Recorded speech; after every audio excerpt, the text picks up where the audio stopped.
بسم اللہ الرحمن الرحیم۔ اسما بنت عمیس کہتی ہیں کہ جب حضرت جعفر رضی اللہ عنہ اور ان کے ساتھی شہید ہو گئے تو حضور صلی اللہ علیہ وسلم ہمارے پاس آئے اور میں آٹا گوندھ رہی تھی اور اپنے بچوں کو نہلایا اور ان کو تیل لگایا اور ان کو صاف ستھرا کیا تو حضور صلی اللہ علیہ وسلم نے فرمایا میرے پاس جعفر کے بچوں کو لاؤ۔ میں لے کر آئی تو آپ صلی اللہ علیہ وسلم نے ان کو پیار کیا، ان کو گلے لگایا تو حضور صلی اللہ علیہ وسلم کی آنکھوں سے آنسو جاری ہو گئے۔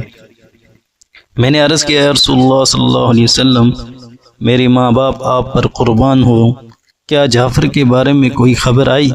آپ صلی اللہ علیہ وسلم نے فرمایا ہاں، وہ آج کے دن شہید ہو گئے۔